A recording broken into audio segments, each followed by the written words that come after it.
Hello friends, welcome to quick learn website. मैंने quick learn में recently एक website launch की है। ये है www.quick-learn.in। इस वेबसाइट में मैंने जितने भी YouTube में वीडियो डाले हैं उनके सबके नोट्स आपको यहाँ मिल जाएंगे। तो यहाँ पे आप क्विक लर्न के ब्लॉग वाले सेक्शन में जाइए। तो ये ब्लॉग सेक्शन में आप जैसे ही जाओगे, क्लिक करोगे तो ये सारे ब्लॉग यानी सारे नोट्स आपके पास ओपन हो जाएंगे। जो भी अभी मैंने डाले हैं उनकी कैटेगरी यहाँ दी है। आप सर्च बॉक्स से सर्च भी कर सकते हो। और मान लीजिए हमें 8051 माइक्रो कंट्रोलर का इंट्रोडक्शन देखना है तो यहाँ से जब हम कंटिन्यू रीडिंग में जाएंगे तो हमको यूट्यूब के वीडियोस भी मिल जाएंगे, इंग्लिश और हिंदी दोनों। और उसके साथ साथ जितना भी मटेरियल मैंने यूट्यूब वीडियो में बताया है वो सारी चीजें आपको यहाँ पे नोट्स के फॉर्म में मिलेंगी। तो stay continue and keep sharing my video. और इस वेबसाइट को अपने फ्रेंड्स के साथ जरूर शेयर करिएगा क्योंकि आपको और आपके दोस्तों को इससे बहुत help. Hello friends, quick learn tutorial series में आपका स्वागत है। इस वीडियो में मैं आपको हिंदी में एक्सप्लेन करूंगी single phase full bridge inverter with resistive load. ये लेक्चर नंबर 36 है पावर इलेक्ट्रॉनिक सीरीज का। तो आइए वीडियो स्टार्ट करते हैं। तो यहाँ पे हम स्टडी करेंगे single phase full bridge voltage source inverter की, जिसमें हम रेजिस्टिव लोड का यूज कर रहे हैं। इसके प्रीवियस वीडियो में यानी इसके पहले वाले वीडियो में हमने single phase half bridge inverter circuit देखा था। उसमें हम 2 थायरिस्टर का यूज करते हैं, लेकिन ये फुल ब्रिज इन्वर्टर सर्किट है इसीलिए यहाँ पे हम 4 थायरिस्टर का यूज करेंगे। इन थायरिस्टर की जगह हम दूसरे पावर सेमीकंडक्टर स्विचिंग डिवाइस का यूज भी कर सकते हैं, जैसे IGBT और पावर मॉसफेट। तो यहाँ पे हम 4 पावर सेमीकंडक्टर स्विचिंग डिवाइस यानी 4 थायरिस्टर का यूज कर रहे हैं, T1, T2, T3 और T4। और इसके साथ साथ हम 4 फीडबैक डायोड का यूज करेंगे, D1, D2, D3 और D4। हर डायोड को थायरिस्टर के एंटी पैरेलल में कनेक्ट करेंगे, यानी D1 डायोड को T1 थायरिस्टर के एंटी पैरेलल में कनेक्ट करेंगे, D2 को T2 थायरिस्टर के एंटी पैरेलल में कनेक्ट करेंगे, D3 डायोड को T3 थायरिस्टर के एंटी पैरेलल में कनेक्ट करेंगे और D4 को T4 के एंटी पैरेलल में कनेक्ट करेंगे। इसके बाद अपन देखते हैं सोर्स। तो जैसा कि आप जानते हो कि इन्वर्टर का जो इनपुट होता है वो हमारी डीसी पावर सप्लाई होती है। तो यहाँ पे हम बैटरी की हेल्प से इस इन्वर्टर सर्किट को डीसी पावर सप्लाई देंगे। तो Vs हमारा डीसी वोल्टेज सोर्स है। अब अपन लोड की बात कर लेते हैं। तो जैसा कि मैंने आपको बताया ये हमारा single phase full bridge inverter circuit है जिसमें हम R लोड का यूज कर रहे हैं। तो जैसा कि मैंने आपको बताया कि ये एक जनरलाइज सर्किट है single phase full bridge inverter का, यानी चाहे आपका लोड रेजिस्टिव हो, चाहे आपका लोड RL हो, चाहे RLC हो, कोई भी लोड हो, हमारे सर्किट में कोई चेंज नहीं आएगा। हमारा सर्किट जो है वो सेम रहेगा, केवल चेंज कहाँ आएगा, लोड में चेंज आएगा। तो यहाँ पे हम क्या कर रहे हैं, रेजिस्टिव लोड का यूज कर रहे हैं। और जैसा कि हम जानते हैं कि जो सर्किट का बिहेवियर होता है वो लोड पे डिपेंड करता है, यानी अगर हम रेजिस्टिव लोड लगाएंगे तो हमारा सर्किट डिफरेंट तरीके से बिहेव करेगा या रिस्पॉन्ड करेगा। अगर हम RL लोड का यूज करेंगे तो सर्किट डिफरेंट तरीके से रिस्पॉन्ड करेगा, यानी सर्किट का बिहेवियर उसके लोड पे डिपेंड करता है। इसीलिए हम डिफरेंट लोड लगा के इस सर्किट की एनालिसिस करेंगे। तो यहाँ पे इस वीडियो में मैं आपको R लोड के रिस्पेक्ट में ये हमारा सर्किट कैसा रिस्पॉन्ड करता है वो एनालिसिस करके बताऊंगी। तो यहाँ पे देखिए ये हमारा single phase full bridge inverter circuit है जिसमें हमने रेजिस्टिव लोड का यूज किया है। तो हमने एक रेजिस्टिव लोड कनेक्ट किया है 2 पॉइंट के बीच में। ये हमारा पॉइंट A है और ये पॉइंट B है। 2 पॉइंट के बीच में हमने एक RL लोड कनेक्ट किया है, ये हमारा लोड रेजिस्टेंस है। इस RL लोड के अक्रॉस हम आउटपुट वोल्टेज और आउटपुट करंट को फाइंड आउट करेंगे, उनकी वेवफॉर्म ड्रॉ करेंगे और आउटपुट वोल्टेज और आउटपुट करंट जो है वो एनालाइज करेंगे। इसके लिए 2 पॉइंट बहुत इंपॉर्टेंट हैं। फर्स्ट पॉइंट है कि जब भी करंट फ्लो होगा फ्रॉम A टूवर्ड B, यानी इस डायरेक्शन में जब भी करंट फ्लो होगा तो हम उसको कंसीडर करेंगे कि करंट पॉजिटिव है। ये हमारा फर्स्ट कंसिडरेशन है। और जब भी करंट ए से बी की ओर फ्लो होगा उस टाइम पे ए टर्मिनल आपका पॉजिटिव होगा और बी टर्मिनल नेगेटिव होगा। तो ये तो हमारे करंट की रेफरेंस डायरेक्शन हमने कंसीडर कर ली। और जब टर्मिनल ए पॉजिटिव होगा विथ रिस्पेक्ट टू बी तो वोल्टेज भी हमारा पॉजिटिव होगा। और दूसरा पॉइंट ये है कि इस सर्किट में क्योंकि 4 थायरिस्टर लगे हुए हैं इसीलिए at a time 2 thyristor turn on होंगे यानी कंडक्ट करेंगे साइमल्टेनियसली।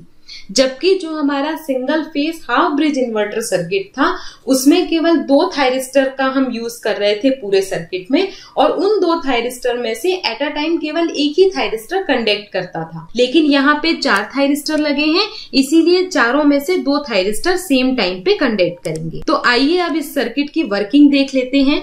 जैसा कि मैंने आपको बताया कि यहाँ पे आप देखिए ये हमारा मान लीजिए एक कंप्लीट टाइम पीरियड टी है। तो इस कंप्लीट टाइम पीरियड को हमने 2 पार्ट में डिवाइड किया है। पहला पार्ट है हमारा 0 to t/2, जैसा कि आप यहाँ पे भी देख पा रहे हो 0 से लेकर t/2, ये पॉइंट हमारा t/2 है। और दूसरा टाइम पीरियड है हमारा t/2 से t। तो हमने टोटल टाइम पीरियड t को 2 पार्ट में डिवाइड कर दिया, 0 से t/2 पहला इंटरवल और t/2 से t दूसरा इंटरवल। तो फर्स्ट केस में अपन देखते हैं। फर्स्ट केस में हमारा टाइम इंटरवल है 0 से लेकर t/2 यानी ये वाला टाइम इंटरवल हमारा फर्स्ट केस है। अब 0 से t/2 टाइम इंटरवल में यानी इस टाइम पीरियड में हम ट्रिगरिंग पल्स अप्लाई कर रहे हैं अपने T1 और T2 थायरिस्टर को। यानी हम जानते हैं कि हमारे इस single phase full bridge inverter में साइमल्टेनियसली 2 थायरिस्टर टर्न ऑन होंगे।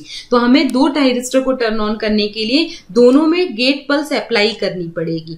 तो हम IG1 गेट पल्स अप्लाई करेंगे T1 थायरिस्टर में और IG2 गेट पल्स अप्लाई करेंगे T2 थायरिस्टर में, जिसके कारण T1 और T2 थायरिस्टर टर्न ऑन हो जाएंगे। और जब थायरिस्टर टर्न ऑन होते हैं तो ये एक क्लोज स्विच की तरह बिहेव करते हैं। तो ये हमारे क्लोज स्विच की तरह बिहेव करेंगे। अब करंट किस डायरेक्शन में फ्लो होगी? अब ये आपका सप्लाई वोल्टेज है जिसका ये हमारा पॉजिटिव टर्मिनल है और ये नेगेटिव टर्मिनल है। और हम जानते हैं करंट हमेशा पॉजिटिव से नेगेटिव टर्मिनल की ओर फ्लो होता है। तो करंट को ये क्लोज पाथ मिलेगा। करंट फ्लो होगी सप्लाई वोल्टेज से T1 थायरिस्टर से होते हुए, लोड से होते हुए T2 थायरिस्टर से and back to the supply voltage. हमारा करंट इस पाथ को फॉलो करेगा यानी इस लूप को फॉलो करेगा, क्योंकि हमें मालूम है करंट पॉजिटिव से नेगेटिव टर्मिनल की ओर फ्लो होती है। अगर करंट इस पाथ को फॉलो करेगा तो करंट की डायरेक्शन क्या हुई? A टूवर्ड B, यानी करंट इस डायरेक्शन में हमारे रेफरेंस डायरेक्शन में फ्लो हो रहा है। और जब करंट रेफरेंस डायरेक्शन में फ्लो होता है तो उसको हम कंसीडर करते हैं कि करंट पॉजिटिव है। इस टाइम पे आउटपुट वोल्टेज की पोलैरिटी क्या होगी और आउटपुट वोल्टेज कितना होगा? तो आउटपुट वोल्टेज की पोलैरिटी के लिए आप देख रहे हो कि करंट A से B की ओर ट्रेवल कर रहा है यानी फ्लो हो रहा है। तो करंट हमेशा पॉजिटिव से नेगेटिव टर्मिनल की ओर फ्लो होता है। तो A पॉजिटिव है with respect to B, voltage जो है वो भी पॉजिटिव होगा। और कितना वोल्टेज होगा? पूरा का पूरा सप्लाई वोल्टेज हमें आउटपुट के अक्रॉस मिलेगा, यानी V output is equals to इस टाइम पे VS सप्लाई वोल्टेज मिलेगा। तो अपन वोल्टेज की वेव फॉर्म ड्रॉ कर लेते हैं। ये आउटपुट वोल्टेज की वेव फॉर्म है। हम ड्रॉ कर रहे हैं 0 से लेकर T/2 टाइम ड्यूरेशन में, यानी यहां तक। तो इस टाइम ड्यूरेशन में हमारे T1 और T2 थायरिस्टर टर्न ऑन होंगे क्योंकि हम इनको गेट ट्रिगरिंग पल्स अप्लाई कर रहे हैं। और इसी टाइम ड्यूरेशन में आउटपुट के अक्रॉस वोल्टेज होगा VS पॉजिटिव। तो यहाँ पे ये वाली वेव फॉर्म हमारी ड्रॉ हो गई। अब सेम टाइम ड्यूरेशन पे यानी 0 से π/2 में हमारा आउटपुट करंट की वेव फॉर्म कैसी आएगी? तो आउटपुट करंट की वेव फॉर्म जैसा कि आप देख रहे हो कि करंट फ्लो हो रहा है A से टूवर्ड B यानी रेफरेंस डायरेक्शन में। तो करंट आपका पॉजिटिव होगा, लेकिन कितना करंट फ्लो होगा? तो करंट फ्लो होगा VS/R, क्योंकि हम जानते हैं ओम्स लॉ से I = V/R। तो V हमारा कितना है? Supply voltage VS/R। तो इतना करंट हमारा फ्लो होगा और पॉजिटिव करंट फ्लो होगा क्योंकि हमारे करंट की डायरेक्शन रेफरेंस डायरेक्शन के से सेम है। तो यहाँ पे आप देखिए ये करंट फ्लो होगा Vs बाय R, 0 से लेकर T/2 ड्यूरेशन तक। और आउटपुट वोल्टेज और आउटपुट करंट की वेवफॉर्म बिल्कुल सेम होगी, क्योंकि अगर सर्किट में रेजिस्टिव लोड लगा है तो रेजिस्टिव लोड के केस में वोल्टेज और करंट के बीच में एक लीनियर रिलेशनशिप होता है। यानी अगर वोल्टेज इंक्रीज होता है तो यहाँ पे आप देखिए V is directly proportional to I। अगर वोल्टेज इंक्रीज होगा तो उसी प्रोपोर्शन में करंट भी इंक्रीज होगा। तो वोल्टेज और करंट में कोई भी फेज डिफरेंस नहीं होता, उनके बीच में लीनियर रिलेशनशिप होता है। V डायरेक्टली प्रोपोर्शनल होता है I के, इसीलिए जैसे जितना जितना वोल्टेज बढ़ता जाएगा उतना ही करंट भी इंक्रीज होगा और डिक्रीज होगा, इसीलिए V और I नॉट की वेवफॉर्म बिल्कुल सेम आएगी। अब नेक्स्ट केस देख लेते हैं। केस 2 का टाइम इंटरवल है T/2 से लेकर T तक, यानी ये वाला टाइम ड्यूरेशन। ये टाइम ड्यूरेशन हमारे केस 2 का टाइम इंटरवल है। इसमें आप देखिए टाइम इंस्टेंट T2 पे, या इस टाइम ड्यूरेशन पे हमारा T1 और T2 थायरिस्टर टर्न ऑफ हो जाएंगे और ओपन स्विच की तरह बिहेव करेंगे। तो ये हमारे टर्न ऑफ हो जाएंगे और ओपन स्विच की तरह बिहेव करेंगे केस 2 में, यानी T2 से लेकर T टाइम इंटरवल में। और T3 और T4 थायरिस्टर टर्न ऑन होंगे, क्योंकि हम गेट करंट अप्लाई कर रहे हैं इस टाइम इंटरवल में T3 और T4 थायरिस्टर को। तो T3 थायरिस्टर और T4 थायरिस्टर हमारे कंडक्ट करेंगे, क्लोज स्विच की तरह बिहेव करने लगेंगे। जब ये दोनों क्लोज स्विच की तरह बिहेव करेंगे उस टाइम पे करंट किस डायरेक्शन में फ्लो होगी? सप्लाई वोल्टेज, ये पॉजिटिव टर्मिनल है, ये नेगेटिव है, तो करंट यहां से फ्लो होगा सप्लाई वोल्टेज से T3 थायरिस्टर में, T3 थायरिस्टर से लोड के अक्रॉस, लोड से होता हुआ T4 थायरिस्टर में and back to the source. ये हमारे करंट का पाथ होगा, यानी करंट इस लूप को फॉलो करेगा। तो अगर करंट इस पाथ को फॉलो कर रहा है तो हम देख रहे हैं कि करंट फ्लो हो रहा है लोड के अक्रॉस A पॉइंट से B पॉइंट की ओर, यानी करंट की डायरेक्शन रेफरेंस करंट डायरेक्शन से रिवर्स है, यानी नेगेटिव करंट फ्लो होगा। और आउटपुट वोल्टेज हमें कितना मिलेगा और इसकी पोलैरिटी क्या होगी? तो आउटपुट वोल्टेज, क्योंकि हमें मालूम है कि करंट हमेशा पॉजिटिव से नेगेटिव टर्मिनल की ओर फ्लो होता है, तो इस टाइम पे करंट की डायरेक्शन ये है, रिवर्स है, तो ये टर्मिनल पॉजिटिव है B वाला और A टर्मिनल नेगेटिव है। तो वोल्टेज की पोलैरिटी इस टाइम पे नेगेटिव होगी और कितना वोल्टेज मिलेगा? पूरा का पूरा सप्लाई वोल्टेज हमें आउटपुट के अक्रॉस मिलेगा, नेगेटिव Vs। तो यहाँ पे आप देखिए T/2 से लेकर T टाइम पे जब T3 और T4 थायरिस्टर टर्न ऑन है तो हमें आउटपुट के अक्रॉस वोल्टेज नेगेटिव मिल रहा है, और कितना मिल रहा है? ये हमें -Vs वोल्टेज मिल रहा है। तो ये हमारी आउटपुट वोल्टेज की वेवफॉर्म ड्रॉ हो गई। अब आउटपुट करंट की वेवफॉर्म का क्या? तो आउटपुट करंट की वेवफॉर्म आप अगर करंट नहीं भी देखते हो, डायरेक्शन वगैरह कुछ भी, तो भी आप कह सकते हो, क्योंकि रजिस्टिव लोड लगा है और रजिस्टिव लोड के केस में वोल्टेज और करंट आइडेंटिकल होते हैं, यानी उनमें कोई भी फेज डिफरेंस नहीं होता। आउटपुट वोल्टेज और आउटपुट करंट की वेवफॉर्म बिल्कुल सेम होती है रजिस्टिव लोड के केस में, क्योंकि करंट और वोल्टेज के बीच में एक लीनियर रिलेशनशिप होता है, I = V/R। ये आपका Vs है, सप्लाई वोल्टेज। तो जितना जैसे जैसे करंट बढ़ेगा वैसे वैसे वोल्टेज बढ़ेगा, या हम कह सकते हैं जैसे जैसे वोल्टेज बढ़ेगा वैसे वैसे करंट बढ़ेगा, क्योंकि डायरेक्टली प्रोपोर्शनल है वोल्टेज और करंट रजिस्टिव लोड के केस में। इसीलिए आउटपुट वोल्टेज और आउटपुट करंट की वेवफॉर्म आप देखोगे, कोई भी सर्किट हो, चाहे आपके single phase half bridge inverter का सर्किट हो या फुल ब्रिज इन्वर्टर का सर्किट हो, कोई भी सर्किट हो, रजिस्टिव लोड के केस में दोनों की वेवफॉर्म आइडेंटिकल आती है, सेम आती है। तो यहाँ पे देखिए इस टाइम ड्यूरेशन में भी हमें करंट कितना मिल रहा है? करंट B से A की ओर फ्लो हो रहा है और ये करंट की रिवर्स डायरेक्शन है, तो हमें नेगेटिव करंट मिलेगा। तो ये है -Vs/R। तो इस तरीके से आप करंट और आउटपुट वोल्टेज की वेवफॉर्म ड्रॉ कर सकते हो। नेक्स्ट टाइम ड्यूरेशन में फिर T1 और T2 थायरिस्टर टर्न ऑन होंगे, यानी T टाइम के बाद, इस टाइम के बाद फिर से T1 और T2 थायरिस्टर टर्न ऑन होंगे, फिर हमें Vs सप्लाई वोल्टेज आउटपुट में मिलेगा और सेम करंट आउटपुट में मिलेगी Vs/R। फिर उसके बाद इस टाइम ड्यूरेशन के बाद, यानी 3T/2 के बाद फिर से हमें नेगेटिव वोल्टेज मिलेगा सप्लाई में और सेम नेगेटिव करंट मिलेगी आउटपुट में। तो ये साइकिल कंटिन्यूअसली चलती जाएगी। अब आप कहोगे कि यहाँ पे ये डायोड का क्या काम है, तो ये हमारे फीडबैक डायोड हैं। इनका यूज तब होता है जब हम आरएल लोड का यूज करते हैं। रजिस्टिव लोड के केस में हमें फीडबैक डायोड का कोई भी काम नहीं होता है, लेकिन ये एक जनरलाइज सर्किट है। हम कोई भी लोड लगा दें, यही सर्किट हमारा काम करेगा, हमें सर्किट में चेंज करने की जरूरत नहीं है, इसीलिए ये जनरल सर्किट बनाया गया है। अब इस डायोड का यूज आप देखोगे जब हम आर की जगह आरएल लोड यहाँ पे कनेक्ट करेंगे। तो नेक्स्ट वीडियो में मैं आपको बताऊंगी कि single phase full bridge inverter with RL load, तब आप देखोगे कि ये फीडबैक डायोड कैसे काम कर रहे हैं। अब अपन सर्किट की एनालिसिस देख लेते हैं। तो यहाँ पे हम कैलकुलेट करेंगे average value of output voltage and output current. Average value निकालने के लिए आउटपुट वोल्टेज की हमारा फॉर्मूला होता है एरिया डिवाइडेड बाय बेस। ये जो हमने वेवफॉर्म बनाई है, यहाँ पे आप आउटपुट वोल्टेज की वेवफॉर्म देखिए, क्योंकि हम average value of output voltage निकाल रहे हैं, तो आउटपुट वोल्टेज की वेवफॉर्म का एरिया हमें निकालना है और ये हमारा बेस है। तो बेस तो कितना हो गया T/2, ये टाइम ड्यूरेशन कितना है T/2 है। अब एरिया देख लेंगे। एरिया निकालने के लिए हम इंटीग्रेशन करेंगे 0 से लेकर T/2 VS dt divided by base कितना है T/2।